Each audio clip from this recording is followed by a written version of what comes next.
Operation ఖగ్గార్ పేరుతో మావోయిస్టుల నిర్మూలనే లక్ష్యంగా కేంద్ర ప్రభుత్వం యుద్ధం ప్రకటించింది.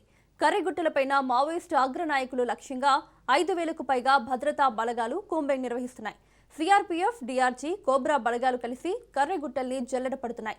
మావోయిస్టు కదలికలపై నిఘా పెడుతూ ముందుకు వెళ్తున్న భద్రతా బలగాలకు మావోయిస్టులు తారసపడటంతో భారీ ఎన్కౌంటర్ చోటు చేసుకుంది. 5గురికి పైగా మావోయిస్టులు మృతి చెందినట్లు సమాచారం.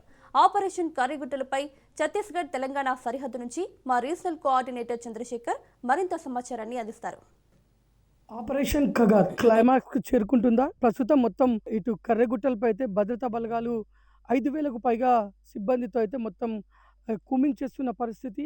ఇటు మరికొద్ది రోజుల్లో కేంద్ర ప్రభుత్వం విధించిన డెడ్ లైన్ ఏదైతే ఉందో మార్చి 31 వరకు మావోయిస్టులు లేని భారత్ని తీసుకువస్తామని ఇటు అమిత్ షా చెప్పడం జరిగింది. ఈ నేపథ్యంలోనే గత కొద్ది రోజులుగా అయితే భారీగా అయితే అడవుల్ని కూంబింగ్ చేస్తున్న పరిస్థితి. ప్రస్తుతం మనం దండకారణ్యం సరిహద్దులో ఉన్నాం. మనం చూడొచ్చు, ఇక్కడ తెలంగాణ ఛత్తీస్గఢ్ సరిహద్దులో ఉన్నాము. ఇక్కడ మనకు కనపడుతున్న గుట్టల తర్వాత వచ్చే గుట్టే కర్రెగుట్టలు. ఇది 100 కిలోమీటర్ల వైశాల్యంతో ఉంటుంటాయి ఈ గుట్టలు. ఈ గుట్ట దాటిన తర్వాత ఇక్కడ నుంచే మనం చూడొచ్చు 39 బెటాలియన్ కూడా ఇక్కడ నుంచే ఈ గుట్ట మీద నుంచే కర్రెగుట్టల మీదకి రహదారిని కూడా నిర్మించడం జరిగింది. ప్రస్తుతం ఎవరిని కూడా ఆ ప్రాంతానికి పోనివ్వటం లేదు. ఎందుకంటే ప్రస్తుతం కూంబింగ్ జరుగుతుంది. ఈ నేపథ్యంలో సామాన్యుల ప్రజలను ఎవరిని కూడా అటు పంపించొద్దని చెప్పేసి అయితే వాళ్ళకి స్ట్రిక్ట్ ఆర్డర్స్ ఉన్నాయని చెప్తున్నారు. ప్రస్తుతం మనకి ఈరోజు అందిన సమాచారం ప్రకారం ఇప్పటికే 5గురు మావోయిస్టులు మృతి చెందినట్లుగా అయితే సమాచారం అందుతుంది.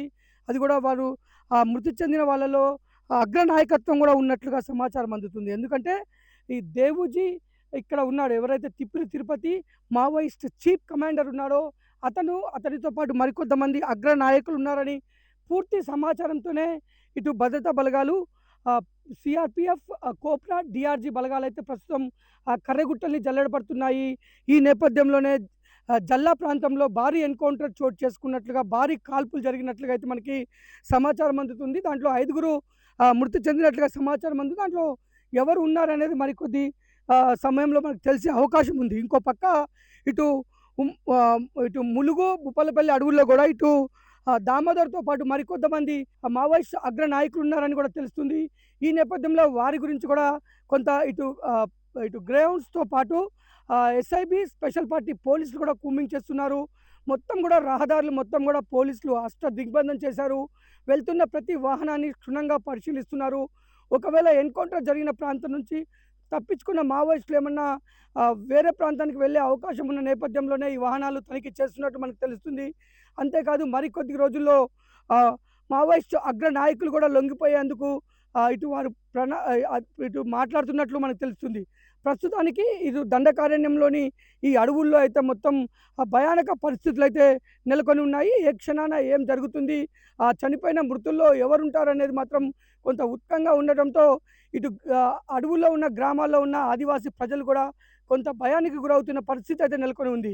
కెమెరామెన్ బాలుతో చంద్రశేఖర్, రాజ్ న్యూస్, దండకారణ్యం.